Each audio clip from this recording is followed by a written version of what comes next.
इसके आगे start.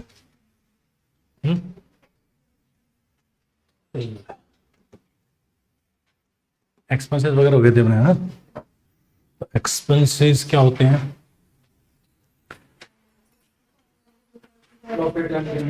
Revenue generate करने के लिए, अच्छा, इनकम जनरेट करने के लिए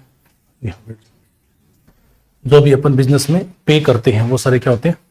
एक्सपेंस होते हैं। कितने टाइप के पढ़े थे अपन ने? तो कौन कौन से? कैपिटल एक्सपेंस, रेवेन्यू एक्सपेंस कौन से एक्सपेंस होते हैं? क्या होते हैं? डे टू डे एक्सपेंसेस होते हैं, जिनका बेनिफिट अराइज कितने साल तक होता है? विद इन 1 ईयर तक आपका बेनिफिट अराइज होगा। और ये रिकरिंग नेचर के होते हैं, नॉन रिकरिंग के हो सकते हैं। रिकरिंग एग्जाम्पल बताओ चलो इसके, रेवेन्यू एक्सपेंस के एग्जाम्पल बोलो। Salary, wages, rent, purchase of material,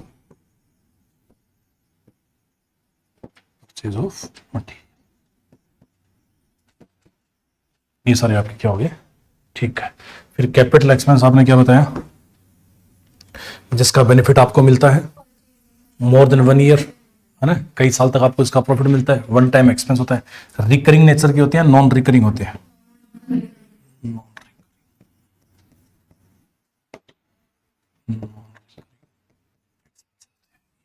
non recurring expenses. Example लिख लो इनके, बोलो एग्जाम्पल बोलो। प्लांट मशीन, इसके अलावा बिल्डिंग, फर्नीचर, मोटर कार, ठीक है। इसमें अपन ने फिर ये भी पढ़ा था कि एनी एडिशन, ये लिख लो आप, है एनी एडिशन और अल्टरेशन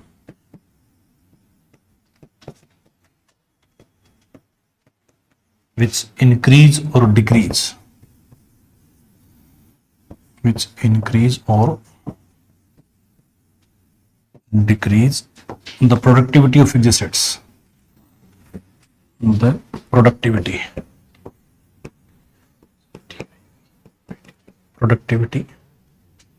of asset, वो भी इसी में ऐड होगा। अगर आपने कोई ऐसा एडिशन करवाया है, अल्टरेशन करवाया है, जिसके कारण एसेट की वैल्यू की प्रोडक्टिविटी या तो इंक्रीज हो गई है या डिक्रीज हो गई है, वो भी किस में ऐड होगी? फिक्स्ड एसेट्स में।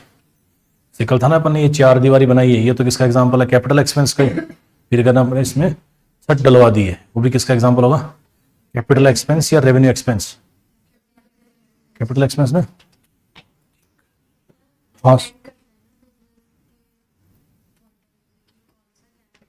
हाँ, अगर अपना बिल्डिंग का ही काम है, फिर अपन बिल्डिंग खरीदते हैं, तब तो अपना एक्सपेंस कौन सा होगा? रेवेन्यू होगा वो। लेकिन अपन ने अपने बिजनेस के ऑफिस के लिए अगर बिल्डिंग खरीदी है, तब वो कौन सा एक्सपेंस होगा? कैपिटल एक्सपेंस होगा। ठीक है। एक और इसमें कि repair and maintenance,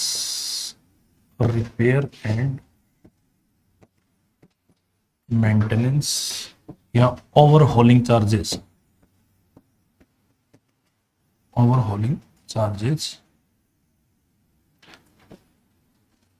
at the time purchase of fixed assets, at the time purchase will be कौन सा एक्सपेंस होगा? Capital expense.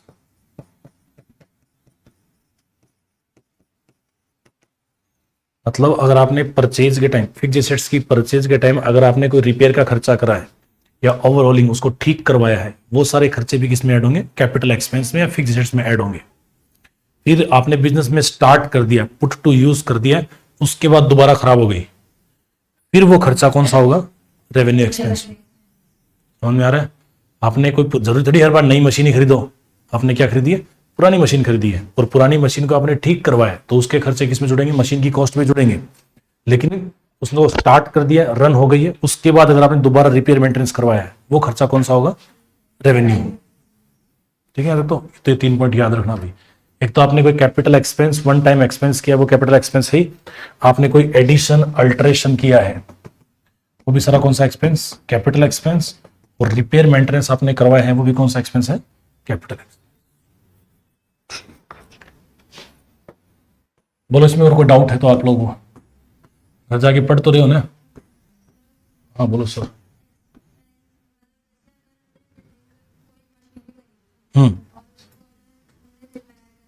हाँ, एक्सपेंस कैसे होगा, देखो वर्ड लिखा आता है इसके अंदर पुट टू यूज। जब तक आपने बिजनेस में उसको पुट टू यूज नहीं रखा है, तब तक के सारे खर्चे होंगे कैपिटल एक्सपेंस। आपने एसी खरीदा, ठीक है, 32,500 का।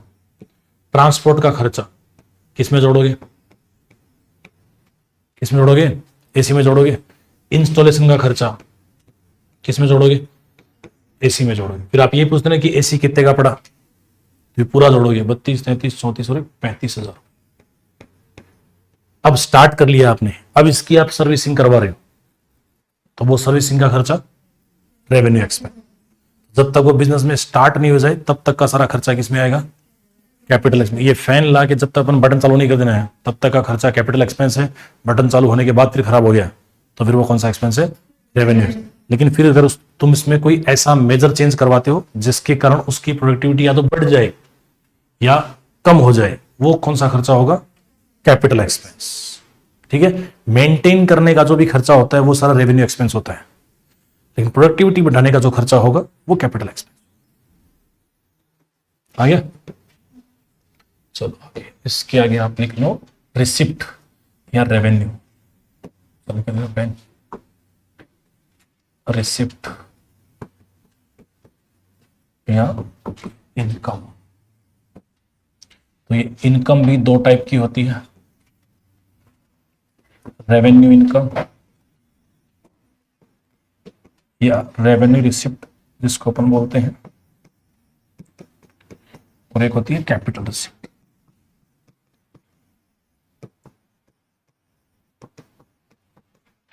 रेवेन्यू रिसिप्ट और कैपिटल रिसिप्ट।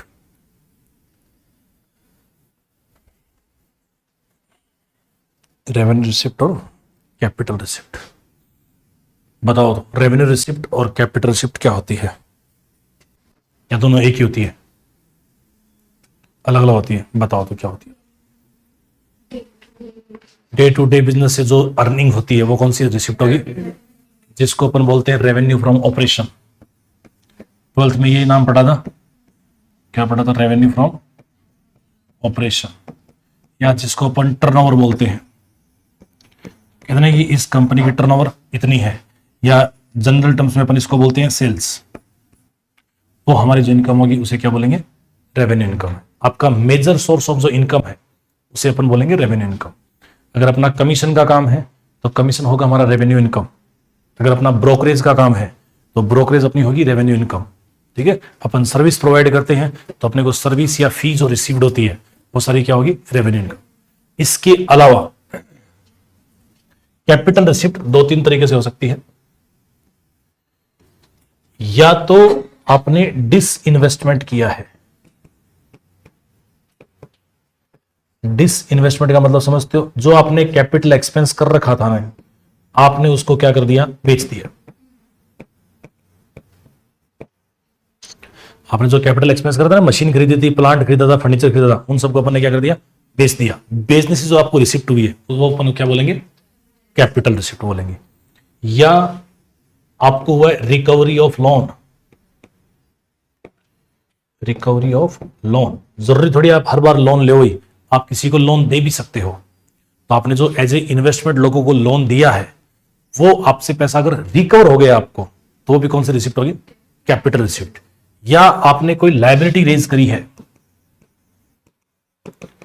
लायबिलिटी रेज करी। लायबिलिटी रेज मतलब आपने लोन फ्रॉम बैंक, बैंक से आपने लोन लिया है, आपने डिवेंचर इश्यू करे हैं, या आपने शेयर इश्यू करे हैं। ये सारी कौन सी रिसिप्ट होगी, कैपिटल रिसिप्ट। ये सारी कौन सी रिसिप्ट होगी, कैपिटल। या आप ये कह सकते हो कि ऐसी रिसिप्ट जिससे या तो लायबिलिटी रेज हो जाए या ऐसी रिसिप्ट जिससे आपकी एसेट्स है वो डिक्रीज हो जाए, वो सारी रिसिप्ट तो कौन सी होगी? Capital receipt. या ऐसी रिसिप्ट जिनसे आपकी न तो कोई लायबिलिटी रेज होती है न ही आपकी कोई एसेट रिड्यूस होती है, वो कौन सी रिसिप्ट हो जाएगी? Revenue receipt. ठीक है, कुछ लग रहा है डाउट? क्या डाउट लग रहा है? बोल। कैपिटल रिसिप्ट का मतलब है कि आपने जो कैपिटल एक्सपेंस कर रखे थे उन सबको बेच दे। बेचने से पहले आपने बिल्डिंग खरीदी थी बिजनेस के लिए, उस बिल्डिंग को आपने क्या कर दिया? बेच दिया। तो ये होगी आपकी कौन सी रिसिप्ट? कैपिटल। जो आपका रेगुलर बिजनेस नहीं है, नॉन ऑपरेटिंग इनकम है। या आपने किसी को इन्वेस्टमेंट में, एज ए इन्वेस्टमेंट में लोन दे रखा था और उस लोन की अब क्या हो चुकी है? रिकवरी हो चुकी है। तो ये लोन से पैसा भी कितनी बार आएगा? एक बार ही आएगा। या आपने कोई नया लोन लिया है, नया लोन लिया है, तो वो भी रिसिप्ट कौन सी होगी? कैपिटल रिसिप्ट होगी। ये लोन भी एक बार ही मिलेगा, फिर उसको रीपे करेंगे अपन, तो ये कौन सी रिसिप्ट होगी? Capital receipt. तो चलो और बताओ, ले आपसे एक हाइपोथेटिकल क्वेश्चन पूछते हैं। बिजनेस में कौन सी रिसिप्ट ज्यादा होनी चाहिए? रेवेन्यू रिसिप्ट ज्यादा होनी चाहिए या कैपिटल रिसिप्ट ज्यादा होनी चाहिए? कैपिटल रिसिप्ट या रेवेन्यू? रेवेन्यू रिसिप्ट ही होनी चाहिए, क्योंकि इससे या तो अपनी एसेट कम हो रही है या अपने ऊपर लायबिलिटी रेज हो रही है, जो दोनों ही अपने फेवर में नहीं है। चलो इतना तो हो गया। ओके, इसके अलावा आपको डेटर समझ में आ गया, क्रेडिटर आ गया, डीआर, डिस्काउंट, कैश डिस्काउंट, या गया समझ में? एसेट्स और देख लो, एक नाम लिख लो आप बीच में, एसेट्स तो आप ही बता दोगे। एसेट्स, चलो एसेट्स की पहले तो डेफिनेशन बताओ क्या होती है एसेट्स? एसेट्स किसे कहते हैं?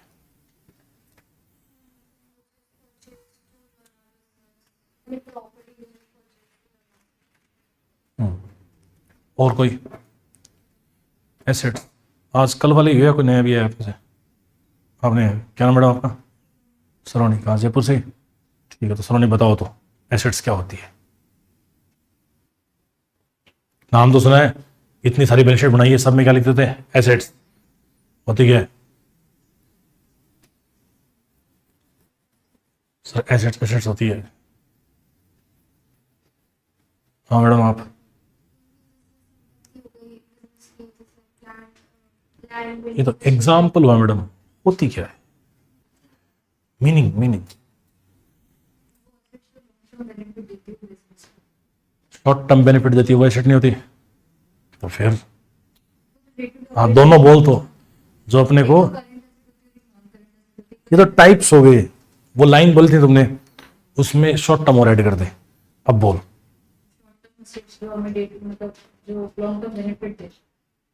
ये लाइन थोड़ी बोली थी आपने। आपने क्या बोला था? हाँ, तो long term and short term benefit दे, वो सारी क्या होगी? एसेट्स होगी। या ऐसे रिसोर्सेज जो आपकी, पहले बात तो अथॉरिटी में है, पहला पॉइंट इसमें, पहली कंडीशन यही है कि वो ही चीजें एसेट्स होंगी, वो ही थिंग्स या वो ही रिसोर्सेज एसेट होंगी जो आपकी किस में है? अथॉरिटी में। अथॉरिटी का मतलब है आपने उनको खरीद रखा है, आपके बिजनेस ने परचेज कर रखा है। वो सारे रिसोर्सेज बिजनेस के लिए क्या है? एसेट्स है। वो या तो इनकम अर्न कर रहे हैं या इनकम अर्न करने में हेल्प कर रहे हैं। जैसे अपन ने स्टॉक परचेज करा है तो स्टॉक हमें इनकम अर्न करके देगा। फिर अपन ने बिल्डिंग भी परचेज करी है तो बिल्डिंग इनकम नहीं अर्न करके देगी, बिल्डिंग इनकम अर्न करने में क्या करेगी? हेल्प करेगी, प्रोडक्टिविटी को क्या करेगी? बढ़ाएगी। वो सारी चीजें अपनी क्या होगी? एसेट्स होगी। तो लिख लो, things which are under the authority of business, या resources which are under authority of business, resources which are under authority of business,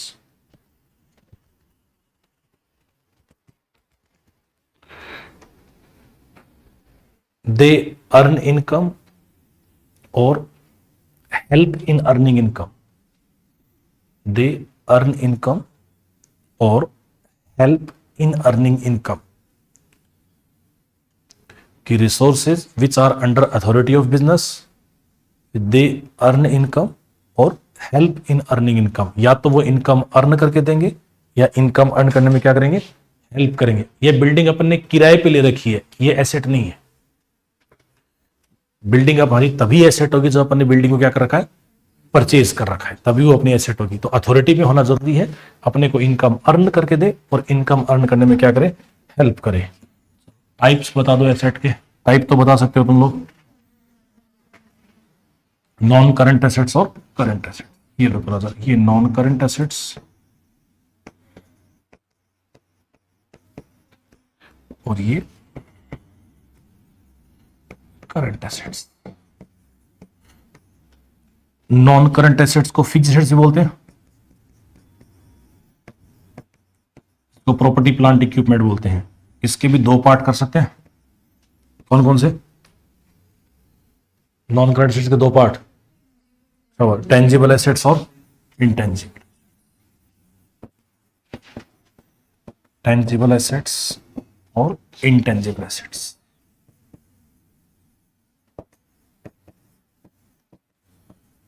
tangible assets और इंटेंजिबल एसेट्स। तो एसेट्स ओवरऑल आपकी, चाहे वो लॉन्ग टर्म का इंपैक्ट डाले चाहे short term का इंपैक्ट डाले, वो सब आपकी अथॉरिटी में है, वो सारी क्या हो जाएंगी, एसेट्स। दो पार्ट इसके, नॉन करंट एसेट्स और करंट एसेट्स। नॉन करंट से अपन फिक्स्ड एसेट्स भी कहते हैं, और आजकल AS 10 अकाउंटिंग स्टैंडर्ड 10 में इसका नाम लिखा हुआ है PPE, प्रॉपर्टी प्लांट इक्विपमेंट। ये भी लिख लेना है। फिक्स्ड एसेट्स का अकाउंटिंग स्टैंडर्ड कौन सा है, AS 10, जो PPE property plant and equipment. दो पार्ट, टेंजिबल और इंटेंजिबल। फिर टेंजिबल वही आ जाएंगे, बताओ टेंजिबल में क्या क्या आएंगे, वही land and building, plant and machine, furniture, equipment,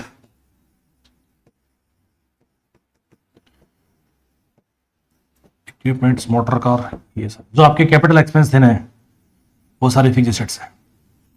intangible में गुडविल, पेटेंट,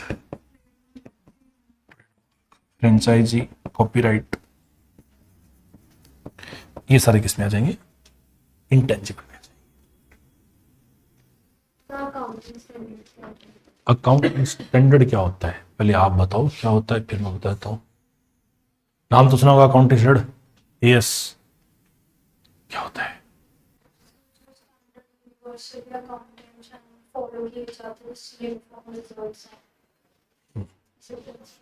और कोई नाम तो सुन रखा है अकाउंट, अपन ने दो तीन नाम सुने होंगे 12th के अंदर। एक तो गुडविल के लिए सुना होगा अकाउंटिंग स्टैंडर्ड, कौन सा था गुडविल का अकाउंटिंग स्टैंडर्ड, गुडविल का अकाउंटिंग स्टैंडर्ड। एक कैश फ्लो के लिए सुना था, कैश फ्लो का अकाउंटिंग स्टैंडर्ड। हाँ, गुड कैश फ्लो तो कौन सा था, 3 था। गुडविल के लिए कौन सा था, याद नहीं, सच्ची कौन सा था, जोर डालो दिमाग पे।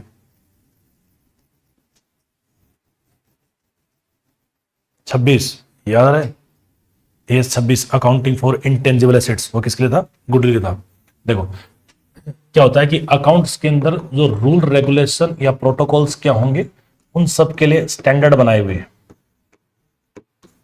क्या बनाए उसके लिए, स्टैंडर्ड बनाए। ये स्टैंडर्ड 1 से लेके 32 तक, 32 तक बनाए हुए हैं, जो कि बनाए हुए हैं ICAI के द्वारा।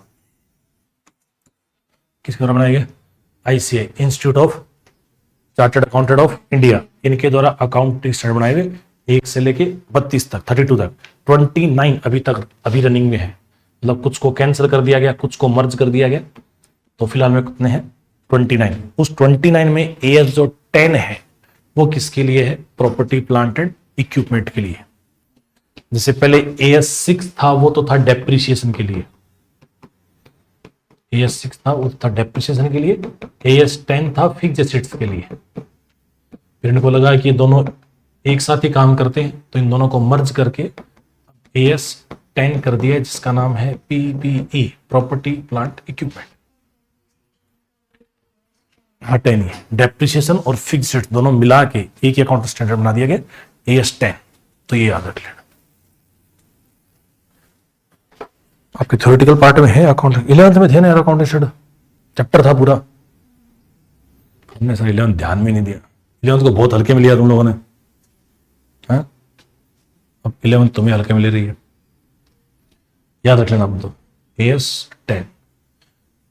चलो 2-3 बातें बताऊंगी इसकी। एक और, अपने फंडामेंटल अकाउंटिंग एजम्पशन लिखे थे क्या? नहीं आए, नहीं भी तो फंडामेंटल आएंगे भी आगे, तब बताऊंगा। एक किसका याद हो गया?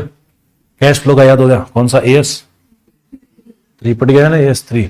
गुडविल के लिए कौन सा होगा? AS26। ये सारे ना, ये इनटेंजिबल एसेट्स है ना, ये AS26 पे काम करता है। सिर्फ गुडविल नहीं, पेटेंट, कॉपीराइट, ट्रेडमार्क, ये सारे इनटेंजिबल एसेट्स है, वो कौन से? AS26 पर ही काम करता है। तो अभी इसके बाद ही पढ़ाऊंगा मैं आपको अकाउंटिंग पॉलिसी कंसेप्ट, उसके अंदर 2-4 और बता देंगे। ये जारी कौन करता है? ICAI, institute of chartered accountant. फिर आपने ये भी सुना होगा, चलो ये तो पता नहीं आपने, ना आपको AS है, एक AS है, एक इंड AS है, और एक IFRS है।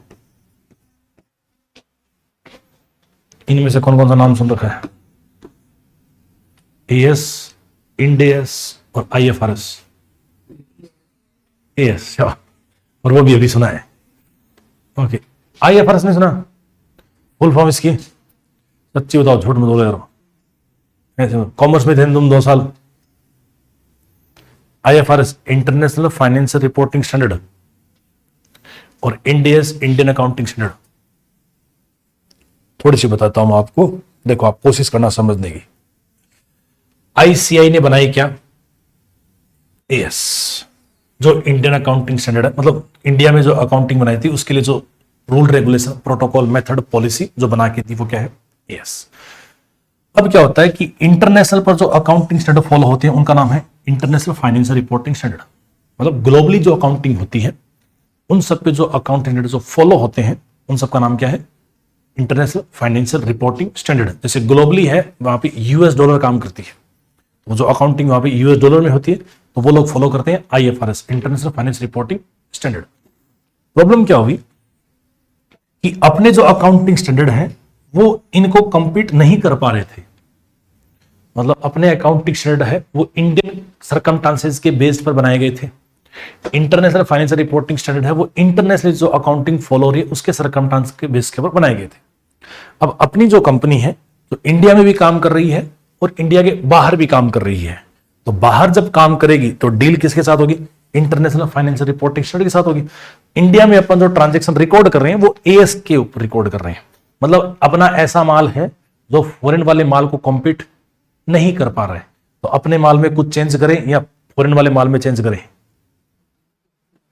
अरे बोलो, अपने वाले माल में चेंज करें ना, तो अपने वाले अकाउंटिंग स्टैंडर्ड को थोड़ा सा एडवांस बनाया गया, और उसका एडवांस वर्जन क्या है?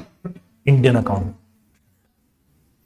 मतलब अपने वाले जो AS थे उसके अंदर जहां पर भी कमियां थी उन कमियों को सुधार के उनको एडवांस लेवल का बनाया गया, और जिससे क्या नाम दिया गया? इंडियन अकाउंटिंग स्टैंडर्ड है। कुछ कुछ बातें सेम सी ही, कुछ कुछ में थोड़ा सा चेंजेस है। जैसे ये ही AS6 और AS10 को हटा के एक ही कर दिया गया AS10, तो वैसे कुछ चेंजेस किए। आएगा नेक्स्ट चैप्टर तो आपको मैं AS का थोड़ा बहुत बता दूंगा, या लास्ट में जब अपन थ्योरी करेंगे तब बता देंगे। अभी तो इतना याद रख लो कि AS10 किसके लिए काम आता है? प्रॉपर्टी, प्लांट, इक्विपमेंट के काम आता है। और इनटेंजिबल एसेट के लिए क्या काम आता है? AS।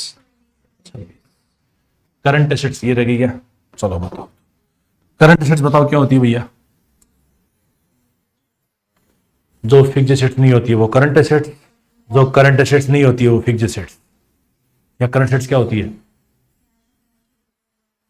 जिनका बेनिफिट अपने को क्या मिलता है? शॉर्ट टर्म के लिए, या जिसका benefit with in reporting period के विद इन 12 मंथ में, विद इन 12 मंथ में जो किस में कन्वर्ट हो जाए? कैश में कन्वर्ट हो जाए, उसे अपन क्या बोलेंगे? Current asset. जो रिपोर्टिंग पीरियड के विद इन 12 मंथ में किस में कन्वर्ट हो जाए? कैश में। Convert into cash with in 12 month of reporting period, उसे अपन क्या बोलते हैं? Current assets. बोलो करंट एसेट्स में क्या क्या आता है? नाम बता दो फटाफट। कैश एंड बैंक, ठीक है। और बोले यार तुम लोग बोलो पीछे से, खाली अपना उद्देश्य भीड़ बढ़ाना थोड़ी है। Short term security. और बताओ जो कॉमनली बड़ी काम में लेते हैं वो बोलो। हाँ, स्टॉक या इन्वेंट्री। और बोलो, वो तो इसी में आ जाएगा, इन्वेंट्री में आ जाएगा। और बताओ कौन सा भाई? Same short term loans and advances. Short term inventory तो करवा दिया madam, short term loans and advance बोल दो। और बोलो एक मेजर नाम जो आप भूल रहे हो।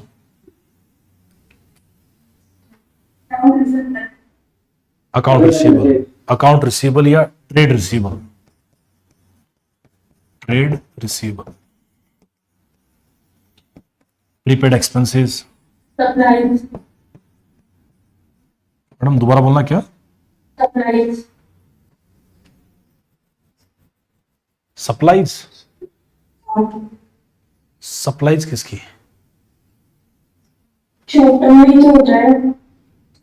सप्लाई किस बात की? तो यूज करते हैं दोबारा बोलो मैडम, आवाज आपकी क्लियर नहीं आ रही, या तो आप मैसेज करके बताओ, डीएम करो, मैसेज कर दो। सप्लाईज तो नाम मैंने नहीं सुना भी। अप्लायंसेस तो जरूर सुना होगा। अप्लायंसेस तो वो तो फिक्स्ड रेट में आता है। लूज एंड टूल्स है वो जरूर आते हैं। एडवांस टैक्स है वो आता है। प्रीपेड। सप्लाईज, सप्लाईज तो मैडम नाम है। सप्लाई तो वही गुड्स की सप्लाई होती है। सप्लायर तो लाइबिलिटी में आएगा। सप्लायर तो किसमें आएगा? लाइबिलिटी में आएगा। कस्टमर आएगा वो एसेट्स में आएगा। स्टोर्स भी आता है, स्टोर्स वो भी आएगा करंट एसेट्स में आएगा। Prepaid, trade receivable, short term loans advance, stock, inventory, cash में, ये सारे किस में आ जाएंगे? एसेट्स में। चलो लगे हाथ लाइबिलिटी और बता दो। लाइबिलिटी, लाइबिलिटी भी वो रेस्पॉन्सिबिलिटी या वो पेबल्स जो अपने को इन फ्यूचर पे करने, बिजनेस को इन बिजनेस इन फ्यूचर में जिनको पे करेगा, वो लाइबिलिटी होती है। कितने टाइप की? लॉन्ग टर्म लाइबिलिटी और short term liability. Short term liability, long term liability और शॉर्ट टर्म लाइबिलिटी। एक मिनट, सप्लाईज देखते हैं। सप्लाईज क्या होता है? देखो लॉन्ग टर्म लाइबिलिटी में क्या आता है? बैंक लोन, डिवेंचर इसी में आएगा। बैंक ओवरड्राफ्ट नहीं आएगा मैडम। लॉन्ग टर्म बोरिंग्स आ जाएगी। मॉर्गेज लोन आ जाएगा। बॉन्ड एसेट में आएंगे। अपने किसी के बॉन्ड इश्यू कर रखे अपने, तब जरूर लाइबिलिटी में, लेकिन जनरली जो बॉन्ड जो वर्ड यूज होता है ना, वो इन्वेस्टमेंट में आता है। लॉन्ग टर्म बोरिंग या मॉर्गेज जो लोन होता है जिसको अपन बोलते हैं, वो इसमें आएंगे इधर करंट लाइबिलिटी में। आउटस्टैंडिंग क्रेडिटर, बैंक ओडी, ये सारे इसी में आएंगे। इसको अपन बोलते हैं ट्रेड पेबल या creditors, bills payable,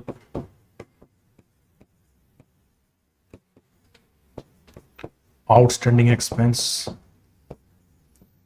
prepaid expenses. चलो इन दोनों के बारे में बताओ भी आप। नहीं प्रीपेड थोड़ी आएगा, एडवांस इनकम आएगी। प्रीपेड तो ऊपर आता है एसेट में, आउटस्टैंडिंग और एडवांस इनकम। एडवांस इनकम लिख सकते हो। चलो आउटस्टैंडिंग एक्सपेंस और एडवांस इनकम ये लिख दिया। चलो आप बताओ भी आगे आउटस्टैंडिंग एक्सपेंस क्या होता है। इधर इनको बता दो आउटस्टैंडिंग एक्सपेंस क्या होता है।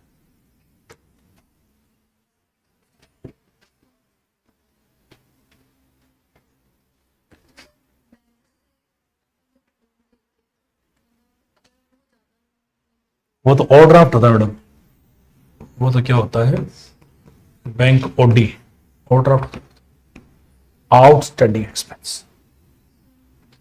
एक मिनट, इनको भी आने दो नंबर। नहीं कोई आइडिया नहीं है। आउटस्टैंडिंग एक्सपेंस लाइबिलिटी होती है, एसेट होती है, ये तो पता है क्या? लाइबिलिटी, इतना तो पता है। ठीक है चलो। हाँ जो पहले पे कर दिए वो आउटस्टैंडिंग होते हैं, आउटस्टैंडिंग होते हैं। फिर प्रीपेड क्या होते हैं?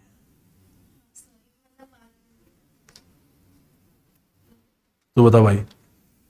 जो हमने पहले ले रखी है, मतलब जो हम उधार कर रखी है कंपनी पे और वो हमको बाद में देंगे, तो वो ऑप्शन वो तुम्हें बाद में देंगे, वो तो इनकम हुई ना फिर।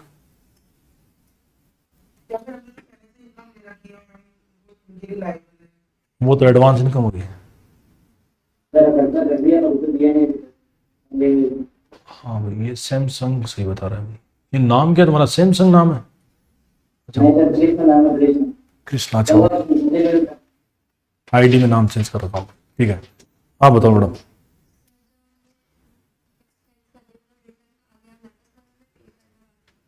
एक्सपेंसेस ड्यू हो चुके हैं लेकिन पेमेंट अभी तक नहीं किया है। लिख लो तुम लोग, आउटस्टैंडिंग एक्सपेंस का मतलब होता है expenses due but not paid.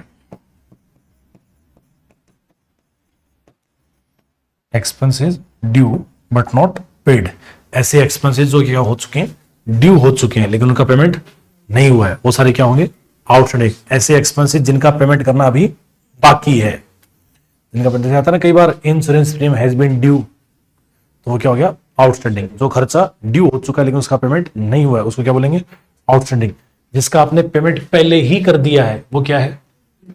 और जो नेक्स्ट ईयर से रिलेटेड है उसे क्या बोलेंगे अपन? प्रीपेड। फिर आता है एडवांस इनकम। ये क्या होता है? आप बताओ। Advance income. आप ही? हाँ मैं। Advance income. अरे ऐसे ब्लैंक होके मत बैठो आप लोग, थोड़ा दिमाग खुला रखो। ना ना, एक्यूड इनकम एसेट होती है। अभी देखते क्लियर कर लेते चारों बातें। अभी तो नाम याद आ गया, मैंने पूछ लिया, आपको तो पता ही नहीं था। हाँ मैडम इधर। Advance income. ऐसे ब्लैंक होके मत बैठो तुम लोग, आराम से खुले दिमाग से सोचो, बताओ चीजें। हाँ, एडवांस इनकम।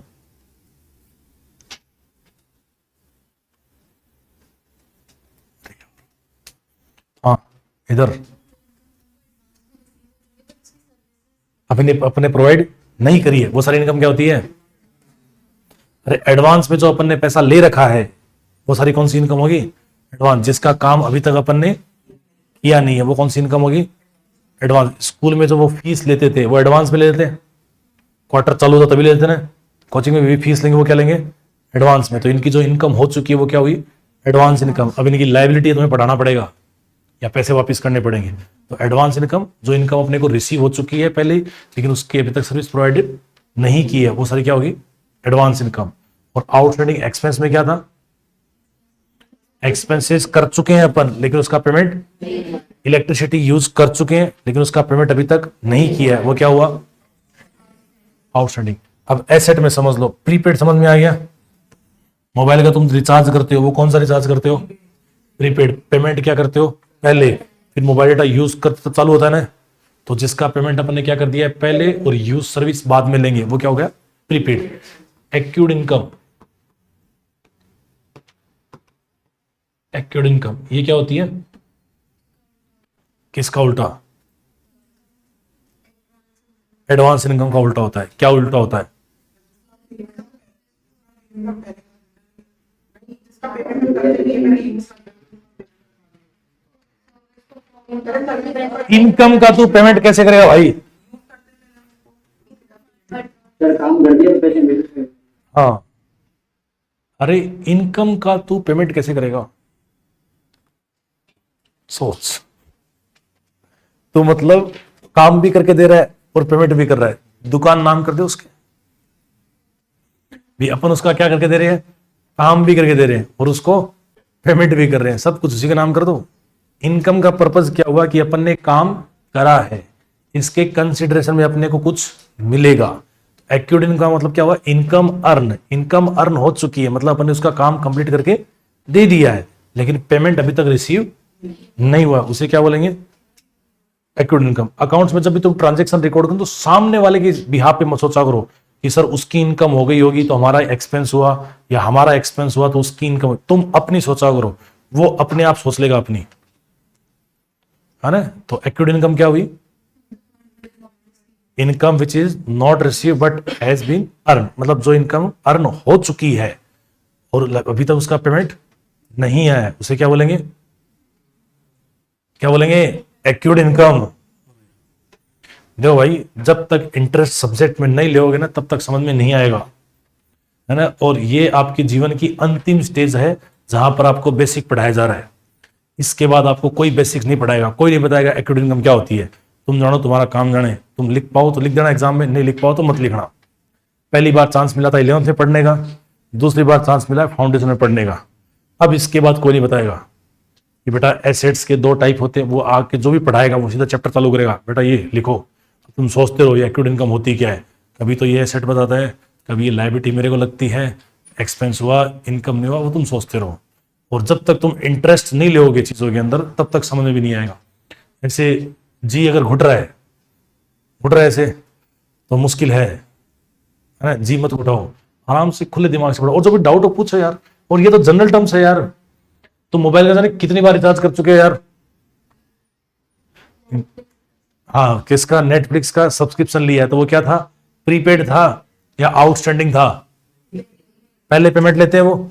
और तुम लोग तो क्या बनने जा रहे हो, प्रोफेशनल पर्सन बनने जा रहे हो, तो तुम्हें सारा काम एडवांस में ही करना है। पहले काम करोगे फिर पैसा लोगे, या पहले पैसा लोगे उसके बाद काम करोगे, थोड़ा जोर से बोलो। पहले काम करेंगे, कौन कौन कह रहा है पहले काम करेंगे, ऊपर करो हाथ। और तुम्हें लगता है काम होने के बाद अगला तुम्हें पूछेगा भी, है? पहले क्या लेंगे और फिर उसके बाद, जैसे तुम घर से सामान लेने जाते हो तो मम्मी क्या बोलते हो, पहले क्या दे, पैसे, उसके बाद कहा जाऊंगा काम करने, ऐसे करते हो।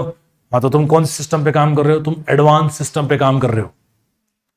पैसे क्या लेते हो पहले, बाद में सोचते हो कि काम करे या नहीं करे। तो प्रोफेशनल पर्सन में ऐसे ही करना है। एडवांस इनकम मतलब पहले क्या लोगे, इनकम लोगे, उसके बाद डिसाइड करेंगे तुम्हारा काम करना है या नहीं करना है। इस फेज में बिल्कुल नहीं जाओगे, पहले काम करके दे देते हैं, तुम्हें लगता है तुम्हारा काम होने के बाद वो तुम्हें पूछेगा भी। हाँ आया। और एक्यूड इनकम क्या होगी, काम तो कर दिया है तो दोबारा पेमेंट पे आ रहा है भाई, तो इनकम पे ले उसको। हाँ, इनकम रिसीव नहीं हुई तो इनकम रिसीव होगी भी नहीं, अगर ये काम कर दिया ना तो इनकम रिसीव होगी भी नहीं। तो एक्यूड इनकम हमारे जीवन में नहीं होनी चाहिए। एक्यूड इनकम या होनी चाहिए, फिर तुझसे फोन थोड़ी करते रहोगे तुम बार बार में। तो देख लो 4 वर्ड है, कौन कौन से, आउटस्टैंडिंग एक्सपेंस, प्रीपेड एक्सपेंस, इनकी तो जर्नल एंट्री भी आएगी यार, एक्यूड इनकम और एडवांस इनकम।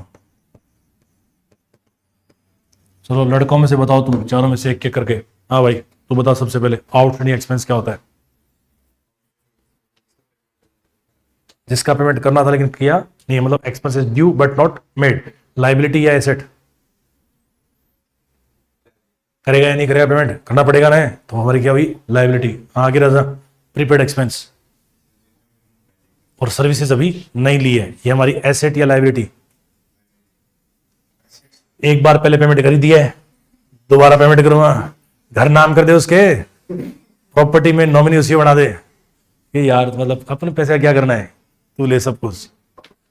प्रीपेड एक्सपेंस म्हणजे एक बार पेमेंट कर दिया है फ्यूचर का, तो आगे फ्यूचर में पेमेंट करेगा या सर्विस लेगा, सर्विस लेगा। तो मतलब जिसकी अपन ने सर्विसेज नहीं ली है और पेमेंट ऑलरेडी कर चुके हैं, वो क्या हुआ, एसेट या लाइबिलिटी, एसेट्स। हाँ भैया राजा आगे डिसाइड कर लेना कौन सा नंबर आएगा मेरा, तीसरा।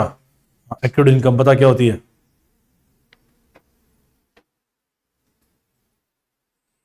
बोल बोल बिंदास बोल, डर मत, बोल बोल। एक्यूड इनकम, ये ऊपर वाला दोनों समझ में आए पक्का, तो ये क्यों नहीं आया ये और बता देता। अरे रुक रुक रुक, कल्याण मंत्री रुक, हाँ बोल।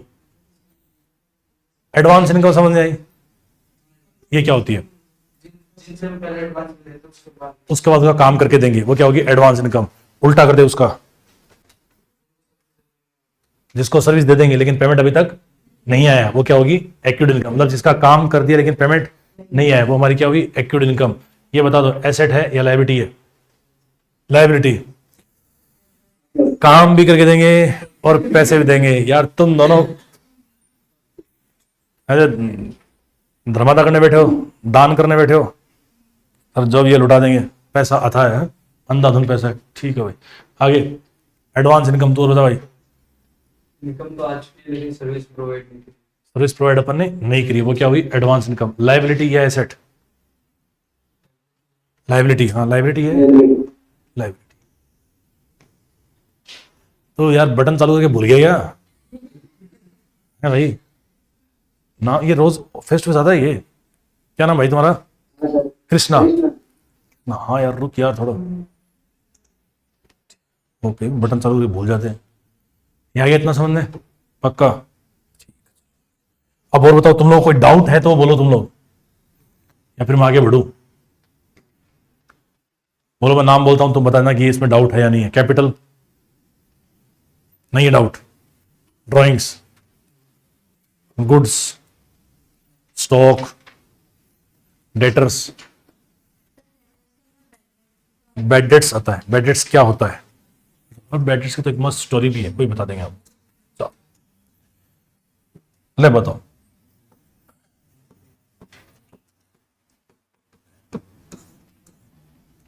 बताओ पीछे, तू ही बता भाई। नाम क्या तुम्हारा? केशव।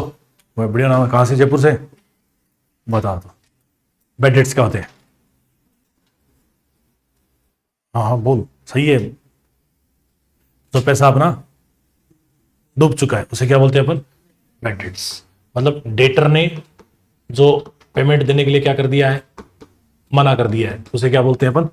Bad debts. है ना? डेटर नहीं डूबा है, पैसा डूबा है। डेटर जो डूब गया है तो, है ना, तो डेटर कौन सा समुद्र में डुबकी लगाने गया था? नहीं, डेटर जो पैसा देने के लिए क्या करता है? मना करता है। और एवरी बिजनेस में क्या होते हैं? बैड डेट्स होते ही हैं, डूबत। अब बताओ इसमें और क्या जानना था मैडम आपको? बस ये पता। अच्छा, एंट्री वगैरह, एंट्री तो जब आएगी तब बताऊंगा इसके बारे में। बैड डेट्स हमारे बिजनेस के लिए क्या है? पहली बात तो लॉस है या प्रॉफिट है? बैड डेट्स हमारे क्या है? लॉस। इसके पीछे ये था कि मतलब कई लोग जो बिजनेसमैन है ना, वो बैड डेट्स को लिखते हैं 56 नंबर पेज पर। कितने नंबर पेज पर? मैं कल पर से बच्चों बता रहा था ये बात। कितने नंबर पेज पर?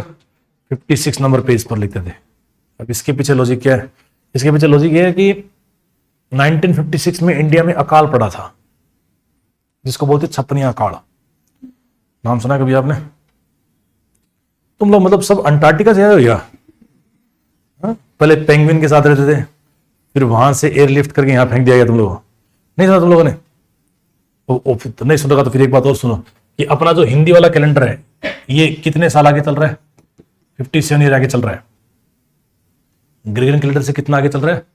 57 ईयर। ये पता था? ये भी पता नहीं था। शाबाश। अभी अभी नया साल गया, ये भी तो सुना होगा।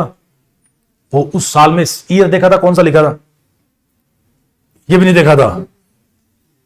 क्या लिखा था? कौन सा ईयर लिखा था? ऐसे बोर्ड तो बैनर तो देखेंगे आप लोगों ने, नव वर्ष का स्वागत है, चैत्र का ये फलाना, विक्रम संवत, ये कौन सा साल लिखा हुआ था? 72। वो तो 72 तो किसी का कोई वार्षिक उत्सव होगा, उसने लिख रखा होगा, एनुअल फंक्शन लिख रखा होगा।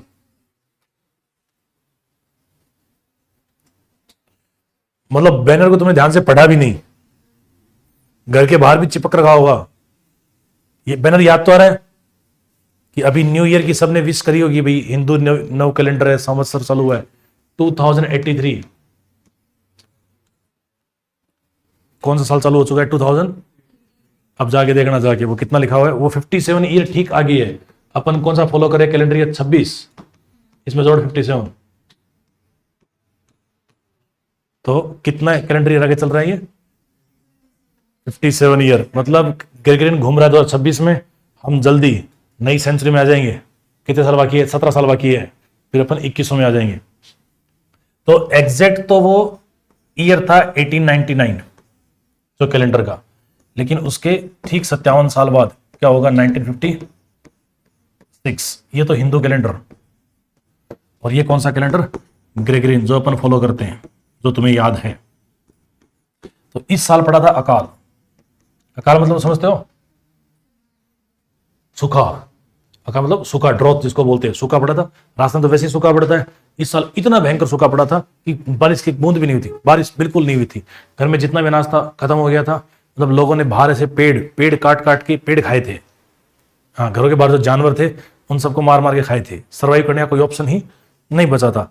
तो चाहते थे कि ऐसा साल अपने जीवन में दोबारा आए या नहीं आए। नहीं आए तो इसको बोलते थे 56 मतलब समझ गए 56। तो 56 यहाँ अकाल बोलते थे। घर जाके पापा से, मम्मी से, दादी से पूछना, बताएं कौन सा अकाल, 56 यहाँ अकाल। तो ये हमारे जीवन में नहीं आए। तो जो बिजनेसमैन होते थे वो अपनी कॉपी का 56 नंबर पेज ही फाड़ देते थे। मतलब 56 डिजिट है वो क्या होगी, बुरी होगी ना, बेकार होगी।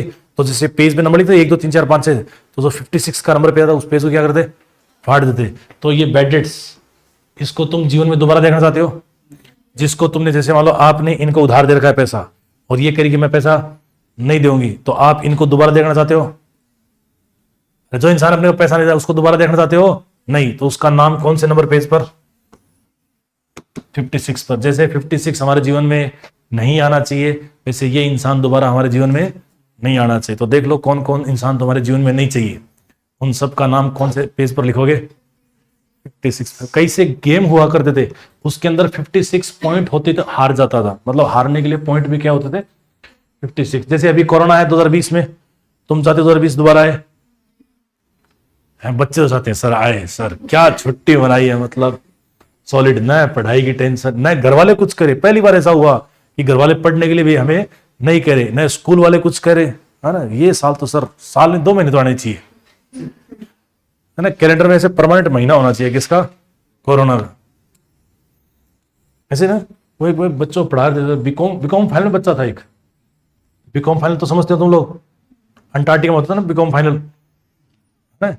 तो बीकॉम फाइनल मैंने उसका रजिस्टर देखा पीछे। तो उसने रजिस्टर पे क्या होते हैं कि बॉय लड़के ना सारी अपनी इच्छाएं हैं वो किसके रखते हैं, रजिस्टर के पीछे रखते हैं। तो मैं ऐसे पढ़ा रहा था ऐसे घूमते, वो उसने पीछे एकदम मस्त गणेश जी का चित्र बना रखा था, उसके हिसाब से बढ़िया था। बाकी तो उसने अजीब बना रखा था। वो लड़कों के हिसाब से तो चित्रकारी कैसी हो सकती है तुम जानते ही हो। उसने बड़ा सा पेट बना था, इतना सा मुंह बना रखा था गणेश जी का।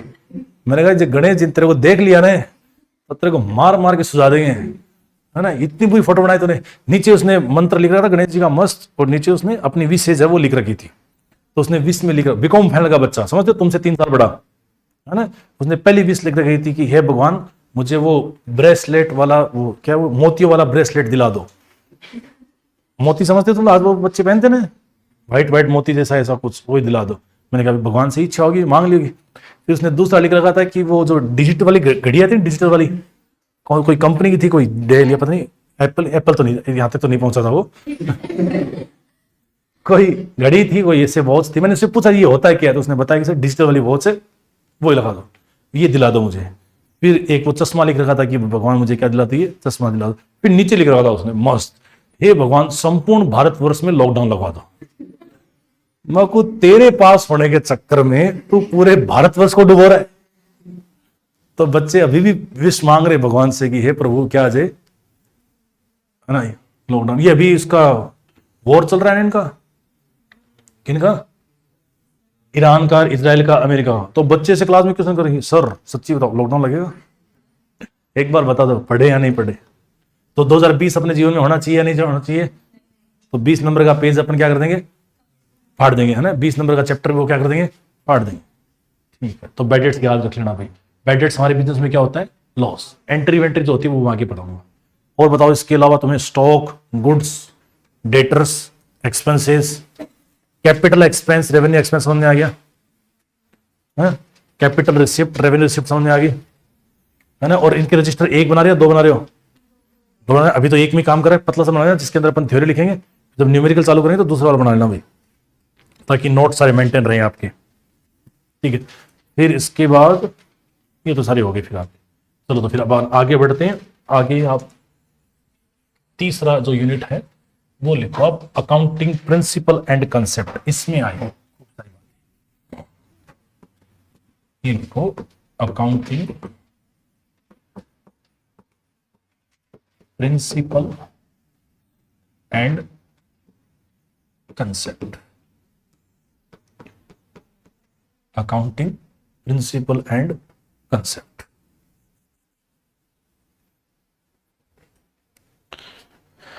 Accounting principle and concept. इसके अंदर लिखो पहला fundamental accounting assumption.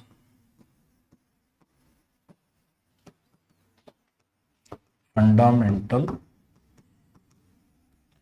Accounting assumption. चलो बताओ, किसी को याद है क्या फंडामेंटल अकाउंटिंग अजम्पशन कौन कौन से होते हैं? बताओ। तो मतलब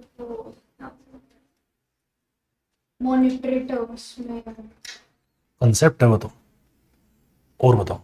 हाँ याद करो, उन्हीं में से है कोई। गोइंग कंसर्न एक तो हो गई, दूसरा एक गोइंग कंसर्न सही है, दूसरी ड्यूल एक्सपेक्ट ना ये नहीं। कंसिस्टेंसी हाँ कंसिस्टेंसी कंसिस्टेंसी दो सही है। तीसरी, तीन ही होते। पहला गोइंग कंसर्न याद तो आ रहा है कुछ? सर पता नहीं तुम क्या बोल रहे हो, सच्ची बताओ कुछ आइडिया नहीं है। गोइंग कंसर्न तुम्हारी थी तो हिंदी मीडियम है इंग्लिश मीडियम? इंग्लिश मीडियम से पढ़े हो ना, ठीक है। तो गोइंग कंसर्न, कंसिस्टेंसी, तीसरा और बच गया। याद करो कौन कौन सी कंसेप्ट थी अकाउंटेबिलिटी ना, और याद करो। बिजनेस एंटिटी ना, ये भी नहीं है, और याद करो। ऐसी थी ना कंसेप्ट, थी ना मनी मेजरमेंट, हाँ, और ड्यूल एस्पेक्ट, हाँ, और याद करो।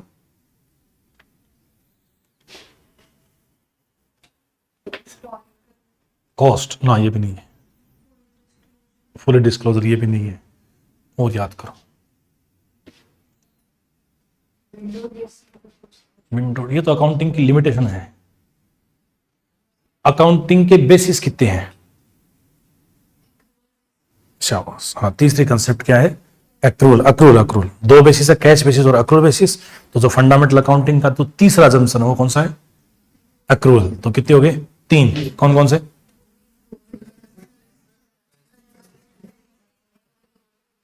थोड़ा जोर से बोलो, थोड़ा जोर लगाओ। हाँ, शाम को 4:30 तक ये बुलाऊंगा, बोलो। मतलब 4:30 तक बोलोगे तुम लोग। पहला कौन सा? कंसिस्टेंसी और एक्रूअल बेस। ठीक है, चलो ये बातें तुम लोग कल पढ़ गया ना भैया, समय अपना तो चलो।